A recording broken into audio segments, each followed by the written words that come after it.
بسم اللہ الرحمن الرحیم اللہم رب اشرح لی صدری ویسر لی امری واحلل عقدۃ من لسانی یفقہوا قولی واجعل لی وزیرا من اہلی اللہم رب زدنا علما نافعا۔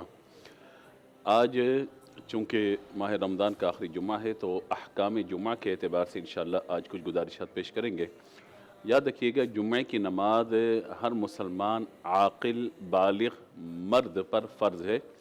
کہ جو مسافر ہے اس پہ جمعے کی نماز فرض نہیں ہے، جو مریض ہے، اپاہج ہیں اور عورتیں ہیں ان پر جمعے کی نماز فرض نہیں ہے۔ لیکن اگر مسافر چلتے ہوئے کسی ایسی جگہ پر پہنچا جہاں جمعے کی نماز قائم کی گئی ہو اور وہاں پہ جمعے کی نماز ادا کرنا چاہے تو وہ ادا کر سکتا ہے۔ نابینا پر جمعے کی نماز نہیں ہے، لیکن اگر کوئی شخص معذور کو، اپاہج کو یا نابینا کو مسجد میں لے گیا، انہوں نے جمعے کی نماز ادا کر لی تو یقیناً ان کے لیے بھی یہ باعث سعادت اور شرف کی بات ہے۔ خواتین پہ جمعے کی نماز نہیں ہے، خواتین جمعے کے دن اپنے گھر میں نماز ظہر ہی ادا کریں گی۔ باقی یہ کہ جو شخص جمعے کی نماز ادا کرے گا تو اس کے لیے چند احکامات ہیں، وہ یہ ہے کہ بہتر یہ ہے کہ وہ غسل کرے اور اچھا لباس پہنے، ناخن وغیرہ تراشے اور اس نے مونچھیں وغیرہ جسم کے بال وغیرہ تراشے، ان کو تراشنے کے بعد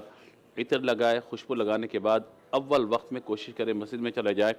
اور جمعے کے دن لوگوں کی گردنوں کو نہ پھلانگے، اور فرمائے کہ جب امام خطبہ دے تو خاموشی سے توجہ کے ساتھ سنے اور کوئی مکروہ ناپسندیدہ بات نہ کرے۔ تو جب یہ نماز پڑھ کر واپس آئے گا تو سابقہ جمعہ اور اس جمعے کے درمیان جتنے گناہ صغیرہ ہوئے اللہ تبارک و تعالیٰ تمام معاف فرما دے گا۔ اسی طرح دوسری بات یہ ہے کہ جب جمعے کے دن نماز پڑھی جاتی ہے تو اس سے قبل 4 سنتیں مؤکدہ ہیں، اس کے بعد 2 فرض ادا کیے جاتے ہیں، اس کے بعد 4 سنت اور پھر 2 سنت اور 2 نوافل ادا کیے جاتے ہیں۔ ان تمام کو جمعے کی نماز کی نیت سے ہی ادا کرنا ہوگا۔ باقی یہ کہ امام جو ہے اس کے لیے ضروری ہے کہ وہ خطبہ ادا کرے، اور جمعے کی جو شرائط ہیں ان کے اندر بہت ساری شرائط ذکر کی گئیں، جن میں ظہر کا وقت ہونا، خطبہ ہونا، امام کے علاوہ 3 مقتدی ہونا، اور اس کے علاوہ جو ہے وہ جس کو کہا جاتا ہے کہ مصر یا فنائے مصر، یعنی اصطلاحاً شہر کے اندر جمعہ ہونا۔ گاؤں دیہات میں عام طور پر جمعہ نہیں ہوتا، لیکن اگر کسی مفتی صاحب کی رائے کے ساتھ انہوں نے جمعے کو قائم کر لیا تو اب ان کو جمعے سے منع بھی نہیں کیا جائے گا۔ اسی طریقے سے ایک شرط فقہاء نے لگائی ہے اذن عام ہونا۔ اذن عام سے مراد یہ ہے کہ ہر خاص و عام کو وہاں پر آنے کی اجازت ہو۔ اب اس شرط کے ساتھ میں ایک بات عرض کرنا چاہتا ہوں، بعض اوقات فیکٹریاں ہیں جہاں پہ 2-2 3-3 ہزار ملازمین کام کرتے ہیں، وہاں باہر دروازہ بند ہوتا ہے، چوکیدار بیٹھا ہوتا ہے، یہاں سے باہر کوئی بندہ نہیں آتا، باہر سے اندر نہیں آتا، تو اذن عام کی شرط بعض اوقات وہاں مفقود نظر آتی ہے۔ لیکن ضرورت زمانہ کے اعتبار سے، ہمارے عرف کے اعتبار سے، چونکہ ان لوگوں کا اتنی بڑی تعداد میں باہر جانا اور باہر سے پھر واپس آنا ظاہر ہے کہ یہ ایک مشکل مرحلہ ہوتا ہے، تو لہذا اس وجہ سے اگر اس ماحول کے اندر جمعہ قائم کر دیا گیا تو باقاعدہ جمعہ کی شرائط اگر پائی جا رہی ہے تو جمعے کی نماز وہاں پہ قائم ہو جائے گی۔ اس کی تازہ نظیر ہم کووڈ کی مثال جو ہے لے سکتے ہیں کہ جہاں پہ یہ تھا کہ بھئی مسجد کے اندر امام مسجد اور اس کے ساتھ چند افراد نمازی جو ہیں وہ نماز کو ادا کر لیں تاکہ جمعے کی شرط جو ہے پوری ہو جائے، اور ہر خاص عام کو وہاں پہ پھر آنے کی اجازت نہیں ہوتی تھی۔ تو یوں جہاں ضرورت زمانہ کے اعتبار سے چیزوں کی گنجائش نکلتی ہے، وہاں فقہاء کرام اس اعتبار سے پھر گنجائش نکال کر بیان کرتے ہیں کہ اس عمل کو اس انداز سے کیا جا سکتا ہے۔ باقی یہ رہا کہ جمعے کے دن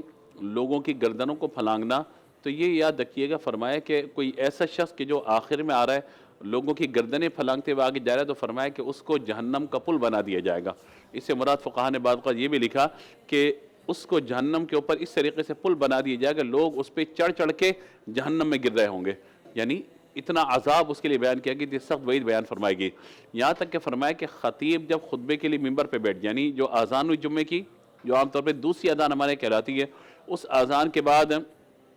خطبہ ہوتا ہے، خطبے کے ساتھ متصل نماز ہوتی ہے، فرمایا یہ پورا وقت گویا کہ نماز کا وقت ہے، اس پورے وقت میں خاموشی ضروری ہے، اور جب خطیب خطبہ دے اور نبی پاک علیہ السلام کا نامی اسم گرامی ذکر کرے تو اس وقت جتنے سننے والے ہیں سب کو دل میں درود پاک پڑھنا چاہیے، زبان سے کوئی بھی حرف ادا نہیں کرنا چاہیے۔ اسی طریقے سے 2 خطبوں کے درمیان بغیر ہاتھ اٹھائے اللہ کے حضور دعا بھی کرنی چاہیے، اللہ تعالیٰ دعائیں قبول فرمانے والا ہے، اور کوشش کرنی چاہیے کہ جمعے کے دن اول وقت میں مسجد کے اندر جائے۔ ہمارے یہاں ایک افراتفری کے اندر یہ ہوتا ہے کہ بالکل آخری وقت میں مسجد کے اندر آئے اور بس 2 رکعت ادا کیے، ٹکریں ماری اور پھر دعا میں بھی شامل نہ ہوئے اور پھر چلے گئے۔ یعنی اس شخص کا جمعہ کیا جمعہ ہوگا کہ جس نے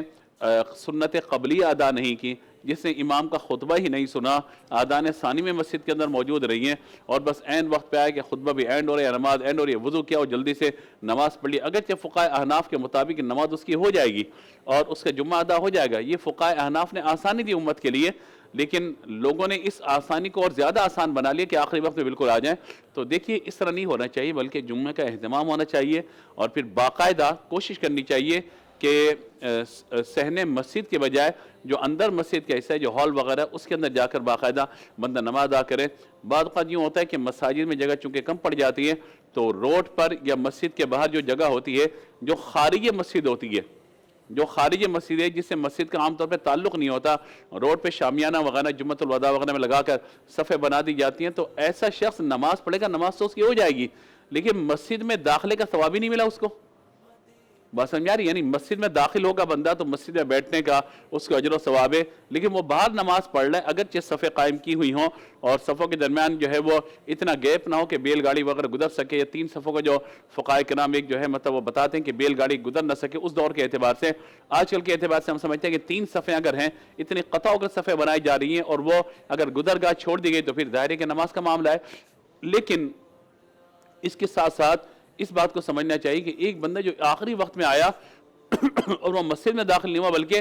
باہر کھڑے ہو کے جماعت کے ساتھ نماز پڑھے، چاہے وہ جمعہ ہو یا عید کی نماز ہو، غور تو کرے بندہ کہ مجھے مسجد کے اندر میں داخل نہیں ہو سکا، نماز اگرچہ ہو گئی لیکن مسجد کے اندر داخل ہونے کا ثواب تو نہیں مل سکا، اسے محروم رہنا۔ تو اس لیے کوشش کرنی چاہیے کہ اول وقت میں مسجد میں جائیں، جو امام صاحب نصیحتیں کرتے ہیں، تقریر کرتے ہیں اردو کے اندر یا کسی بھی زبان میں، اس کو بھی سنیں اور اس پر عمل کرنے کی کوشش کریں، پھر جمعے کے دن خاص طور پر دعا وغیرہ کے اندر شامل ہوں۔ اللہ تبارک و تعالی ہم سب کو